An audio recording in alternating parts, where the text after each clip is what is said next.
Alors ça se voit peut-être à nos visages. Il est un peu plus de 5 heures du matin et si on s'est levé aussitôt, c'est à cause ou grâce à cet homme, Eric Tritz. C'est quoi ton métier? Aérostier. Et quand on est aérostier, on se lève toujours à la fraîche, comme on dit? Voilà, exactement. Ouais, mais c'est pas pour le plaisir. Et pourquoi? C'est juste une question de sécurité pour profiter de la stabilité de l'air du matin. Parce qu'après, en cours de journée, l'air s'agite un peu avec des mouvements verticaux et c'est dangereux pour piloter un ballon. Bon, là, on va être dans toutes les bonnes conditions de sécurité. Ah oui, ça va être idéal si le brouillard veut bien se lever. Bon, bah écoutez, si on s'est levé aussitôt, c'est pour avoir du plaisir, donc générique. Le plaisir vient juste après.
C'est bleu? Ouais, bah tant mieux.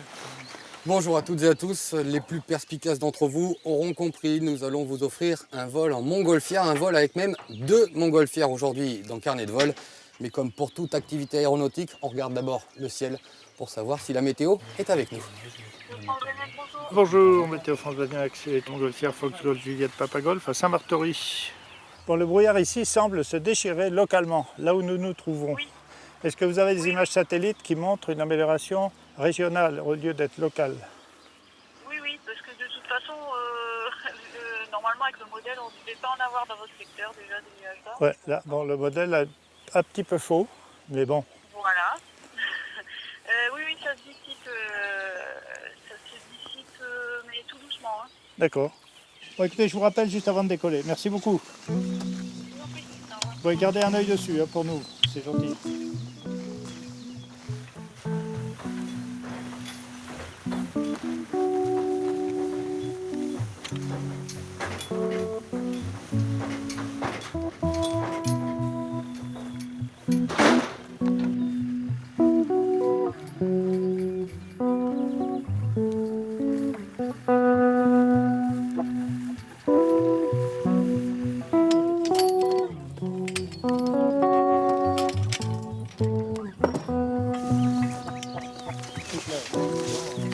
Eric, c'est long le travail de préparation pour préparer un ballon? Entre 30 minutes et 45 minutes selon la taille du ballon et le nombre d'équipiers. D'accord. Nous, on a l'habitude de travailler à 2. Ce qu'on fait, c'est qu'on étale le ballon. On checkera les brûleurs, on les connectera aux bouteilles. Et puis ensuite, on allongera la nacelle aussi dans le prolongement de l'enveloppe. On la gonflera avec le ventilateur pour la remplir d'air froid. Et lorsqu'on commencera à chauffer, le ballon se mettra debout. Est-ce qu'elle t'a dit exactement là, au niveau du brouillard, c'était dans le Valais de Garonne ou c'était... Là, c'était partout ici, là, tout autour.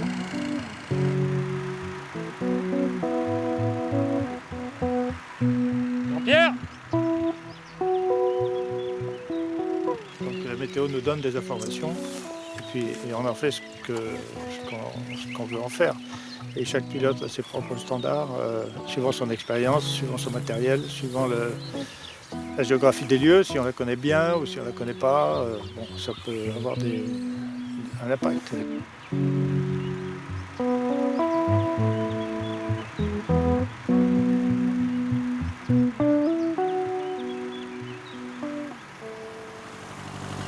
Et par contre, quand Eric va utiliser les brûleurs pour chauffer le ballon à l'intérieur, là, je te reculerai un petit peu. D'accord. Ce sera ton premier vol? Oui, oui, oui. Donc, et tes attentes? Je connais pas du tout. Voilà, moi j'ai sauté en parapente une fois à côté, à Arbas, et je pense que c'est pas du tout la même chose. Peut-être le silence. Voilà, ce que, avoir Le cette balcon sur le sensation, paysage, ouais. voilà, de balcon sans voiture, voilà, le dépaysement total.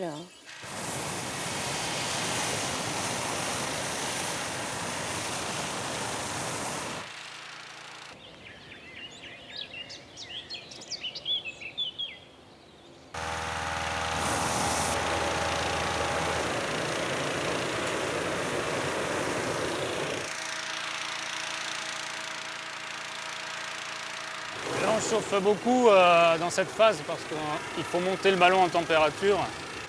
Voilà, il n'y a plus qu'à embarquer les passagers. Allez, on embarque. Tant pis.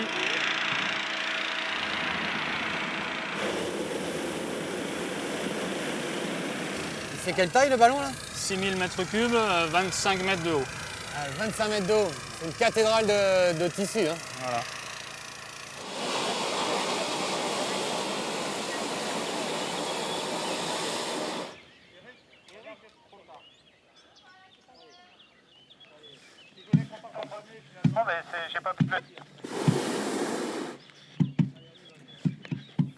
Ça y est, on a quitté le plancher des vaches.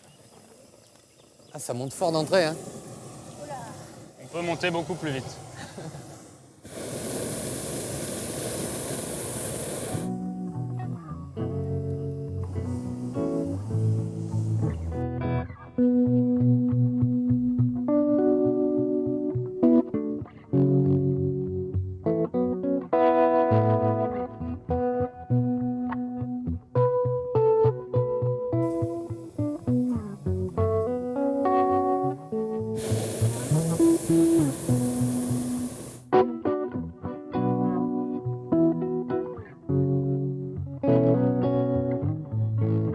Bon, pendant qu'Eric est en train de régler la synchronisation avec le deuxième ballon, je vous propose d'aller à la rencontre d'un des fabricants français de montgolfières. Il est installé à Annonay, c'est en Ardèche. Regardez.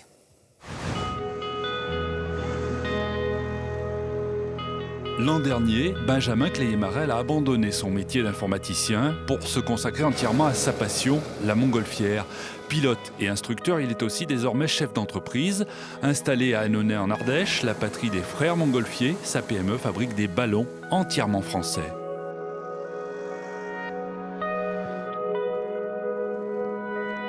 Mon cheval noir demande autorisation de décoller. Je ne pense pas qu'on puisse bien gagner sa vie en faisant du ballon, donc c'est avant tout une passion et puis un gros challenge parce que on repart de zéro, on repart de rien et il faut tout reconstruire petit à petit, brique après brique, donc c'est beaucoup de travail, de longue haleine, les choses se font doucement, lentement, donc il faut savoir être patient et faire les choses quand elles arrivent. Il faut dire que Benjamin a été à bonne école. Dans les années 70, son grand-père, Maurice Chaise, a été l'un des premiers constructeurs français de montgolfières. Sa société produisait une quinzaine de ballons par an. Il était maître voilier et storiste dans les années 70. Et puis un ami s'était fait construire un ballon en Angleterre. À l'époque, il y avait un constructeur en Angleterre. Et en l'ayant déchiré, il est venu le voir en lui disant « Est-ce que tu peux me le réparer ?» Il a trouvé ça intéressant, il s'y est mis et depuis il est devenu constructeur, c'est comme ça qu'il est devenu constructeur de montgolfières. Mais après la retraite de son fondateur et après avoir changé de main plusieurs fois, l'entreprise a fini par disparaître il y a quelques années. Et aujourd'hui, c'est un véritable redécollage auquel participe Mercedes Taravillo qui confectionne les enveloppes. C'est de la couture, énormément de précision, beaucoup de rigueur dans le respect des méthodes de fabrication. Et puis, ce qu'il y a de bien par rapport à, on va dire, à un travail de couture classique, c'est que là, en partant de tissu, on réalise un véhicule. On va se prendre un vent qui a un peu plus de vitesse, je pense. Ouais. Voilà, on a 30 km/h, donc là ça avance bien. Pour avancer, Benjamin a mis au point un petit ballon de compétition, le Doe Chaser, le chasseur d'aube, plus agile, plus rapide. Il profite des rassemblements comme celui-ci pour présenter son modèle à l'hirondelle.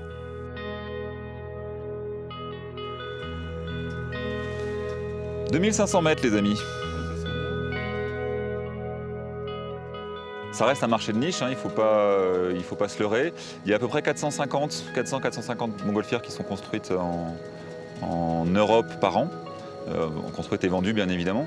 Voilà, nous on vise à prendre une toute petite part du gâteau. Une quinzaine de ballons, ce serait déjà un bel objectif, une belle réussite. Avec sa montgolfière en forme de ballon de rugby, Benjamin espère bien réussir à transformer l'essai et poursuivre ainsi la grande saga familiale et ardéchoise.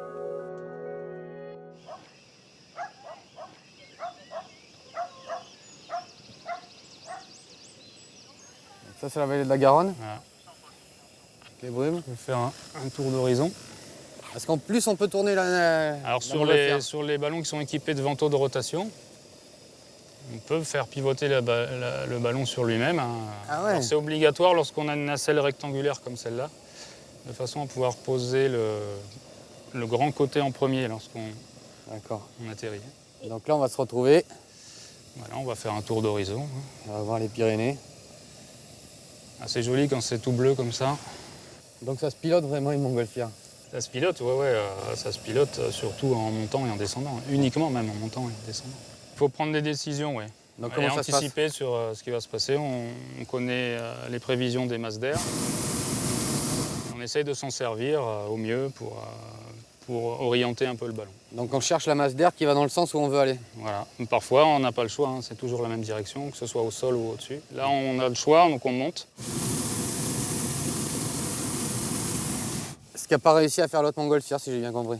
Ouais, lui, il est resté un peu trop longtemps en bas, donc il s'approche plus des couches basses de nuages. Et il préfère pas prendre le risque de monter.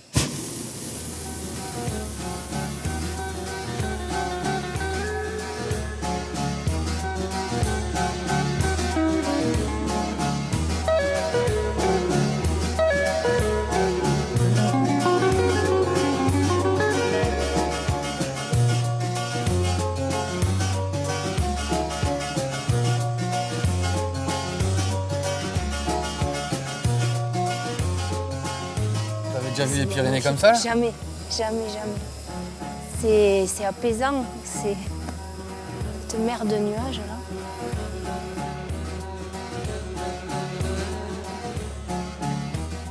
Et comment on devient pilote de montgolfière?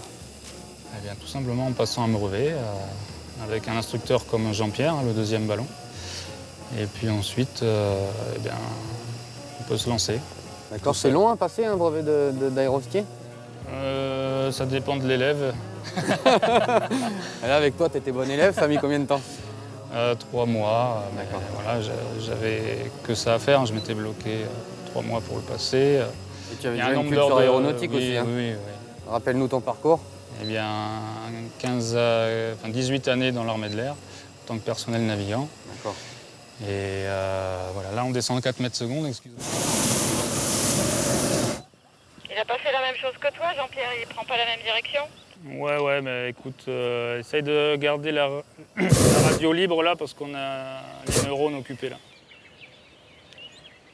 Oui, donc là, effectivement, tu peux pas du tout choisir d'aller. On va pas où on veut. Il faut faire avec les éléments du jour. C'est une bonne philosophie. D'accord, c'est très bien. Il faut faire avec ce qu'on a. D'où la problématique de Phileas qui ne savait pas où il atterrissait. Le tour du monde en 80 jours. Voilà. Le tour des Pyrénées en quelques heures.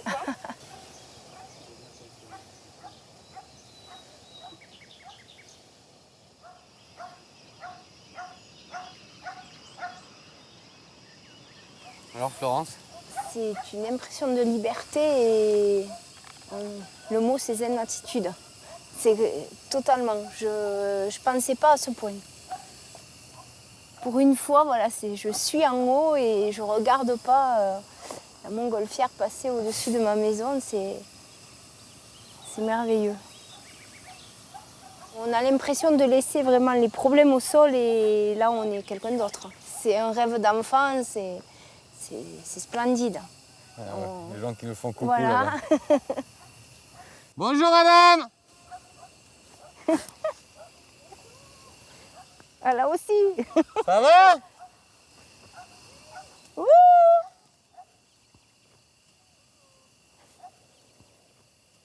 Bon, pendant qu'on prépare l'atterrissage, je nous propose de nous diriger vers la dune du Pilat, où vous allez voir qu'on pratique un sport qui est presque aussi léger que celui-ci, c'est le